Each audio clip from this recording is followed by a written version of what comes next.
그날 남숙은 돈을 빌려준 적도 없었고 누군가의 보증을 선 기억도 없었습니다. 그런데 몇 년이 지난 뒤 그 이름이 기록에 남아있다는 사실을 알게 됩니다. 그 기록은 병원 복도에서 찍힌 도장이었고 너무 급해서 묻지 않았던 순간에 남아있었습니다. 보증은 아니야. 그 말이 먼저 나왔고 남숙은 그 말을 믿은 채 이름을 쓰고 도장을 찍었습니다. 그날 이후 아무 일도 일어나지 않았고 그래서 그날은 기억에서 사라졌습니다. 하지만 기록은 그 자리에 그대로 남아 있었습니다. 남숙 씨는 그날 병원 복도에 서 있었어요. 아버지가 입원한 지 사흘째였고 병실과 간호사실 사이를 오가며 보호자 서명을 해야 하는 상황이 계속 이어지고 있었습니다. 검사 동의서가 있었고 처치 확인서가 있었으며 약 처방 확인서도 몇 장 더 있었죠. 간호사가 이름을 부를 때마다 복도로 나가야 했고 남숙 씨는 그런 일에 익숙하지 않은 채 그 흐름에 따라 움직이고 있었어요. 서류를 챙기고 도장을 꺼내는 일은 늘 남편이 했고 남숙 씨는 옆에서 고개를 끄덕이는 쪽에 가까운 사람이었죠. 하지만 그날은 남편이 집에 있었고 병원에는 남숙 씨 혼자 나와 있었습니다. 아버지는 병실에서 계속 주무시고 계셨고 링거를 맞고 있어서 한동안 깨지 않을 것 같았어요. 남숙 씨는 복도 의자에 잠깐 앉아 있다가 다시 일어났고 그때 복도 끝에서 누군가 빠르게 걸어오는 게 보였습니다. 동생 경숙 씨였어요. 손에는 서류 봉투가 들려 있었고 걸음이 유난히 빨랐습니다. 언니 잠깐만. 경숙 씨가 먼저 말을 꺼냈고 남숙 씨는 손을 씻고 있던 중이어서 수도꼭지에서 물이 계속 흐르고 있었죠. 급한 게 있어서. 경숙 씨는 봉투를 열면서 말했고 남숙 씨는 봉투 안을 자세히 들여다보지 못한 채 고개만 들었습니다. 무슨 내용인지 묻기도 전에 경숙 씨는 이미 펜을 꺼내 들고 있었어요. 오늘 안에 처리해야 해. 남숙 씨는 병실 쪽을 한 번 더 봤습니다. 문은 닫혀 있었고 아버지는 아직 깨어날 시간이 아니었어요. 지금? 응, 지금. 간호사가 카트를 밀며 복도를 지나갔고 바퀴 소리가 길게 울렸습니다. 남숙 씨는 다시 동생을 봤고 이게 뭔데? 하고 물었습니다. 서류야. 대답은 짧았고 설명은 없었어요. 병원에서는 늘 모든 게 급했고 남숙 씨에게 선택할 여유는 거의 없었습니다. 동생이 왜 병원까지 왔는지도 묻지 않았고 급하니까 온 거겠거니 생각했죠. 남숙 씨는 손을 닦았고 경숙 씨는 서류를 벽에 기대어 펼쳤습니다. 글씨는 작았고 남숙 씨는 안경을 집에 두고 나와 있어서 내용을 또렷하게 볼 수 없었어요. 여기. 경숙 씨가 한 줄을 가리켰고 그 아래에는 이름을 쓰는 빈칸이 있었습니다. 이것만 쓰면 돼? 응, 이름이랑 도장만. 남숙 씨는 도장을 챙기지 않았는데 경숙 씨가 가방에서 꺼냈습니다. 남숙 씨 이름이 새겨진 도장이었죠. 이게 왜 너한테 있어? 저번에 맡겨놨잖아. 기억은 나지 않았지만 그럴 수도 있다고 생각했어요. 남숙 씨는 그런 일을 종종 있곤 했으니까요. 서류는 그대로 벽에 놓였고 펜이 남숙 씨 손에 쥐어졌습니다. 무슨 서류야? 집 관련된 거야. 집? 응, 나중에 설명할게. 지금은 시간이 없어. 남숙 씨는 병실 쪽을 다시 봤습니다. 아버지가 깨면 안 되는 시간, 간호사가 다시 부르면 안 되는 순간이었죠. 경숙 씨는 말없이 기다리고 있었고 남숙 씨는 펜을 들어 이름을 적기 시작했습니다. 정남숙 세 글자를 다 쓰는데 시간이 조금 걸렸어요. 경숙 씨가 도장을 내밀었고 인주는 이미 꺼내져 있었습니다. 도장은 한 번에 찍혔고 흔들리지 않았어요. 경숙 씨는 서류를 접어 봉투에 넣었습니다. 고마워, 언니. 응. 남숙 씨는 손을 다시 닦았고 인주 자국이 손바닥에 조금 남아있는 게 보였습니다. 경숙 씨는 먼저 자리를 떴고 엘리베이터 쪽으로 걸어갔습니다. 남숙 씨는 병실로 돌아왔습니다. 아버지는 여전히 주무시고 계셨고 링거는 아직 반쯤 남아 있었어요. 의자에 앉은 남숙 씨는 손바닥을 한 번 더 내려다봤고 그 도장이 어떤 의미로 남게 될지는 그때는 알지 못했습니다. 남숙 씨는 그날 저녁 집으로 돌아왔어요. 병원에서 나올 때쯤 해가 지고 있었고 현관불을 켜자 신발장이 먼저 보였습니다. 남편 재호 씨가 거실에서 나왔어요. 어떻게 됐어? 링거 다 맞으셨어. 내일 한 번 더 맞으시래. 재호 씨는 고개를 끄덕였고 더 묻지 않았습니다. 남숙 씨는 신발을 벗으며 말했어요. 경숙이가 병원에 왔었어. 경숙이가? 서류 때문에. 재호 씨는 소파에 앉으며 물었습니다. 무슨 서류? 집 관련된 거래. 남숙 씨는 가방을 내려놓았어요. 재호 씨는 리모컨을 들었고요. 뭐 큰일은 아니겠지. 그 말은 질문이 아니라 정리처럼 들렸습니다. 남숙 씨도 그렇게 생각했어요. 급해서 온 거니까 중요한 일이었으면 미리 말했겠죠. 남숙 씨는 부엌으로 갔습니다. 저녁을 준비해야 했고 냉장고 문을 열었어요. 그때 전화가 울렸습니다. 경숙 씨였어요. 언니 나야. 응. 아까 그거 있잖아. 남숙 씨는 손을 멈췄습니다. 도장 찍은 거. 응. 잠깐 침묵이 있었어요. 경숙 씨가 먼저 말을 꺼냈죠. 보증은 아니야. 남숙 씨는 냉장고 문을 닫았습니다. 보증? 응, 언니가 그렇게 생각할까봐. 그럼 뭐야? 서류상 이름이 필요했던 거야. 형식적인 거. 형식이라는 말은 설명 같았지만 무슨 형식인지는 말하지 않았어요. 걱정할 거 아니야. 경숙 씨는 그렇게 말했고 남숙 씨는 그 말을 붙잡았습니다. 보증이 아니라면 괜찮은 거였으니까요. 그래. 전화를 끊고 나서도 그 말은 계속 남아 있었습니다. 보증은 아니야. 남숙 씨는 다시 냉장고를 열었고 저녁 준비를 이어갔어요. 재호 씨가 부엌으로 들어왔습니다. 누구야? 경숙이. 뭐래? 보증은 아니래.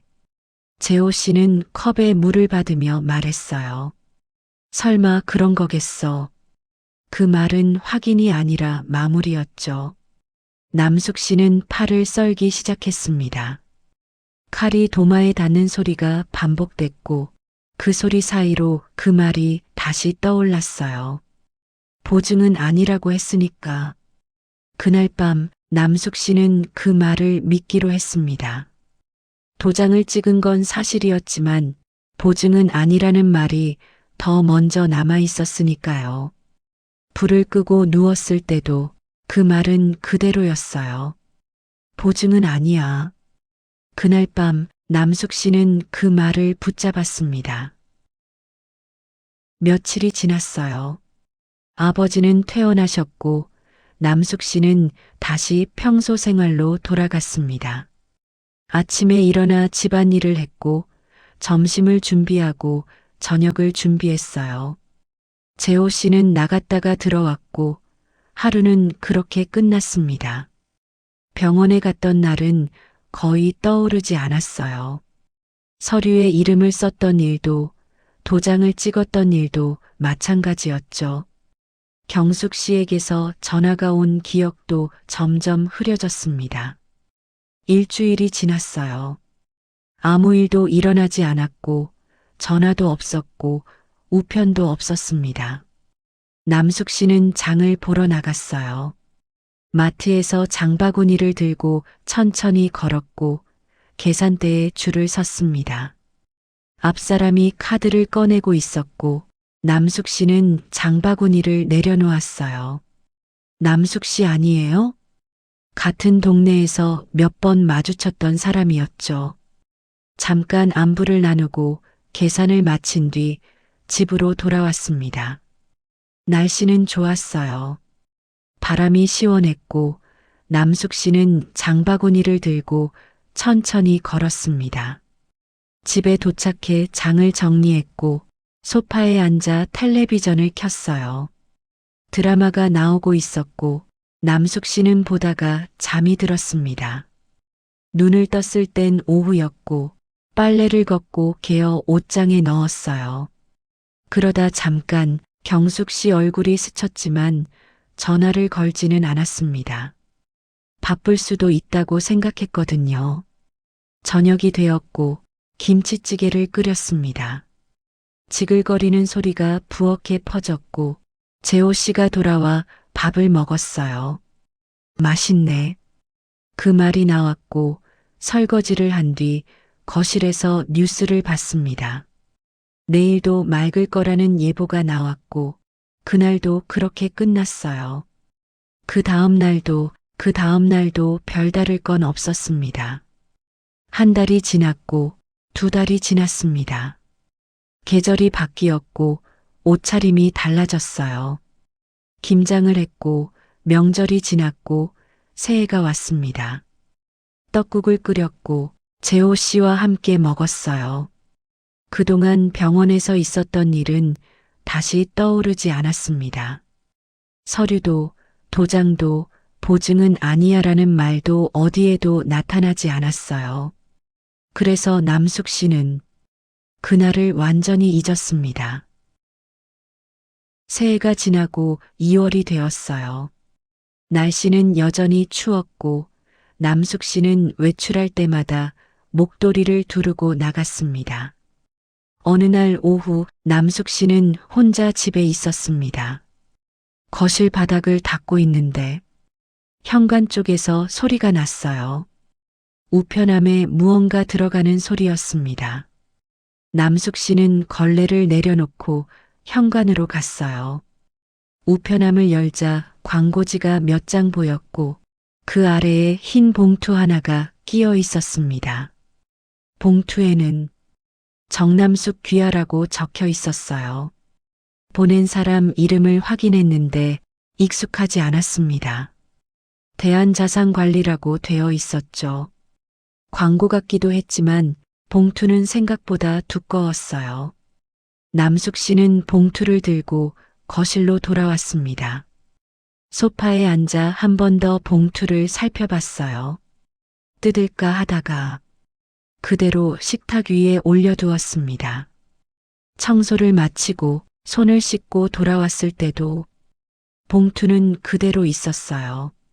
남숙 씨는 봉투를 다시 집어들었다가 이번에는 서랍 안에 넣었습니다.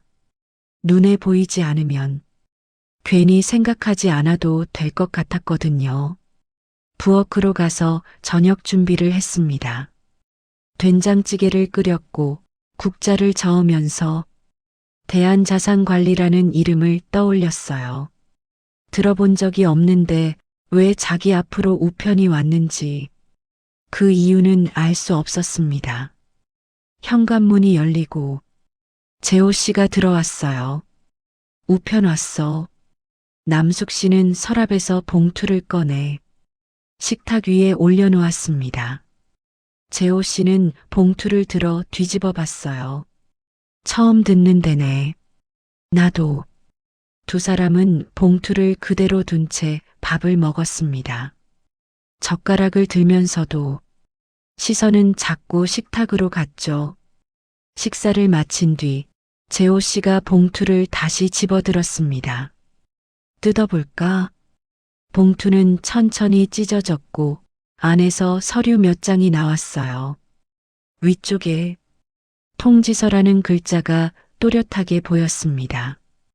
재호 씨는 서류를 읽기 시작했고 남숙 씨는 옆에서 같이 봤습니다. 글씨는 작았고 한 번에 이해되지는 않았어요. 이게 뭐야?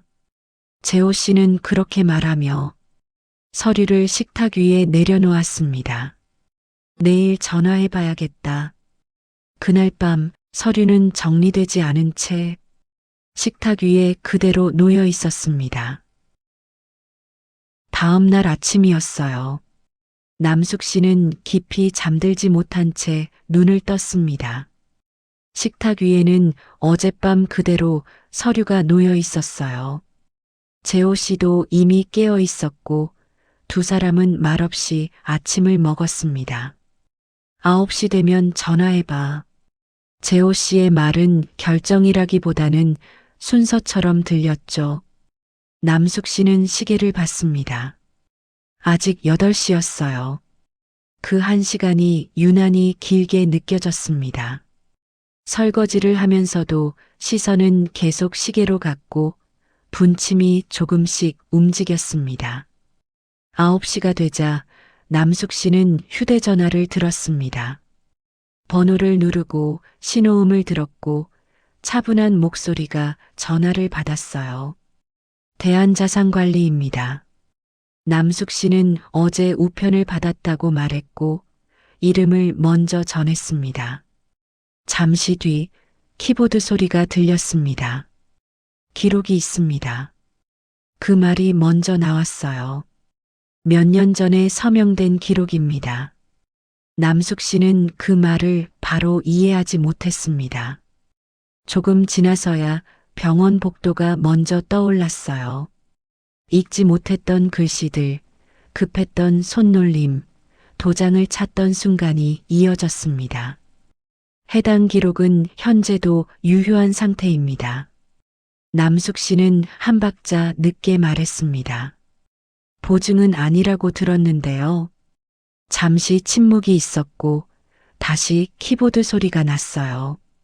서명과 도장이 모두 확인됩니다. 그 말에는 설명이 붙지 않았습니다. 통화는 그렇게 끝났어요.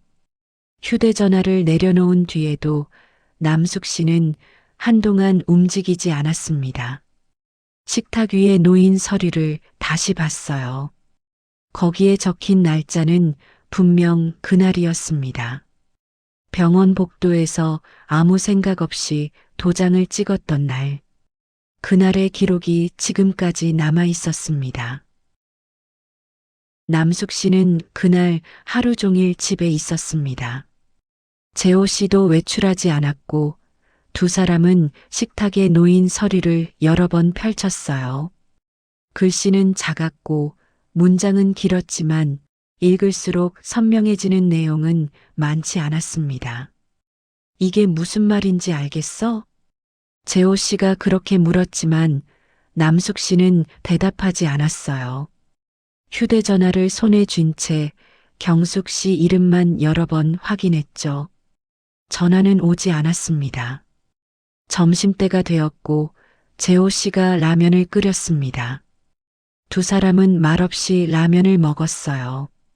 국물은 남았고 그릇은 비워졌습니다. 오후가 되자 남숙 씨는 다시 전화를 걸었습니다. 아침에 통화했던 번호였어요. 조금만 더 설명을 들을 수 있을까요? 담당자는 잠깐 말을 고르듯 침묵했습니다. 보증인으로 등록되어 계신 경우에는 그 문장은 끝까지 이어지지 않았어요. 기록상으로는 책임이 남아있는 상태입니다. 남숙 씨는 그 말을 바로 이해하지 못했지만 가볍지 않다는 건 알 수 있었습니다. 제가 뭘 해야 하나요? 담당자는 곧바로 답하지 않았어요. 서류에 적힌 내용을 차분히 다시 확인해 보시고요. 그 말은 지금 당장 해결할 수 있는 일이 아니라는 뜻처럼 들렸습니다. 통화는 짧게 끝났고 설명은 충분하지 않았어요. 남숙 씨는 전화기를 내려놓은 채 한동안 움직이지 않았습니다. 서류를 다시 펼쳤어요. 그 안에는 책임이라는 단어와 유효라는 표현이 여러 번 반복돼 있었습니다. 재호 씨가 서류를 덮으며 말했어요. 이건 그냥 지나갈 일은 아닌 것 같아. 남숙 씨는 고개를 끄덕이지도 고개를 젓지도 않았습니다. 창밖이 어두워졌고 집안에는 말이 줄어들었어요. 경숙 씨에게 다시 전화를 걸었지만 이번에도 연결되지 않았습니다. 문자를 하나 남겼고 답장은 오지 않았어요. 서류는 그날 밤에도 식탁 위에 놓여 있었습니다. 아직 정확히 알게 된 건 없었지만 한 가지는 분명해졌습니다. 그날 찍은 도장은 이미 설명으로 끝낼 수 있는 일이 아니라는 사실이었습니다. 사흘이 지났습니다. 경숙 씨에게서는 아무 연락도 없었어요. 전화는 계속 연결되지 않았고 문자에도 답이 없었습니다. 남숙 씨는 더 기다리지 않았고 재호 씨와 함께 집을 나섰어요. 경숙 씨 집까지는 버스로 1시간이 조금 넘게 걸렸습니다. 현관 앞에 섰을 때 초인종을 눌렀지만 아무 소리도 들리지 않았어요. 한 번 더 눌렀고 그때 전화가 연결됐습니다. 지금 집 앞이야. 잠깐의 침묵 끝에 문이 열렸습니다. 경숙 씨는 거실에 서 있었고 얼굴은 예전보다 수척해 보였어요. 말없이 소파를 가리켰습니다. 남숙 씨는 가방에서 서류를 꺼내 식탁 위에 놓았어요. 이거, 경숙 씨는 서류를 보지 않았습니다. 보증 아니라고 했잖아. 남숙 씨의 목소리는 높아지지 않았어요. 경숙 씨는 한참 뒤에야 말했습니다. 알고 있었어. 남숙 씨는 그 말을 바로 넘기지 않았어요. 언제부터? 그날. 병원 복도였다는 걸 굳이 확인하지 않아도 알 수 있었습니다. 왜 말 안 했어? 경숙 씨는 잠시 고개를 숙였다가 짧게 말했어요. 괜히 걱정할까봐. 그 말은 설명도 아니었고 해결도 아니었습니다. 남숙 씨는 더 묻지 않았고 재호 씨도 말을 보태지 않았어요. 잠깐의 침묵이 거실을 채웠습니다. 그래서 남숙 씨가 말했어요. 나한테는 아무 말도 안 했구나. 경숙 씨는 대답하지 않았습니다. 그 침묵이 대답처럼 남았어요. 남숙 씨는 서류를 다시 가방에 넣었습니다. 가자. 재호 씨에게 말했고 두 사람은 자리에서 일어났습니다. 경숙 씨는 현관까지 따라 나왔지만 더 말하지 않았어요. 문이 닫혔습니다. 엘리베이터 안에서도 아무 말이 없었고 밖으로 나왔을 때 하늘은 흐려 있었습니다. 경숙 씨는 악인이 되지 않았고 해결책도 남기지 않았습니다. 다만 알고 있었고 말하지 않았을 뿐이었습니다. 집안은 며칠 전과 달라진 게 없었습니다. 재호 씨는 평소처럼 나갔다 들어왔고 남숙 씨는 집에 머물렀어요. 식탁 위에는 서류가 그대로 놓여 있었습니다. 치우지도 않았고 정리하지도 않았어요. 남숙 씨는 가끔 그 서류를 바라봤습니다. 읽으려고 펼치지는 않았고 그냥 거기 있는지만 확인했어요. 어느 날 오후 초인종이 울렸습니다. 우체부였고 남숙 씨는 도장을 찍었습니다. 봉투를 받아들고 문을 닫았어요. 보내는 곳은 익숙한 이름이었습니다. 남숙 씨는 봉투를 뜯지 않은 채 식탁 위에 올려두었습니다. 재호 씨는 신문을 내려놓고 그 봉투를 한번 봤어요. 열어볼까? 남숙 씨는 대답하지 않았습니다. 봉투는 그 자리에 그대로 놓였고 아무 말도 이어지지 않았어요. 해가 지고 거실 불이 켜졌습니다. 저녁을 먹었고 설거지를 했고 밤이 되었습니다. 서류와 봉투는 그날 밤에도 식탁 위에 있었습니다. 다음 날 아침 남숙 씨는 우편함을 열었습니다. 광고지 몇 장뿐이었고 봉투는 없었어요. 집으로 돌아와 식탁을 다시 봤습니다. 어제 올려두었던 봉투와 그 전의 서류가 나란히 놓여 있었습니다. 남숙 씨는 그 앞에 잠시 서 있다가 의자를 당겨 앉았습니다. 봉투를 열지도 치우지도 않은 채 그대로 앉아 있었습니다. 어떤 선택도 그 자리에서 이루어지지 않았습니다. 문제는 아직 시작되지 않았고 아무것도 끝나지 않았습니다. 다만 기록은 남아 있었고 도장은 유효했습니다. 남숙 씨는 오늘도 식탁 앞에 앉아 있습니다.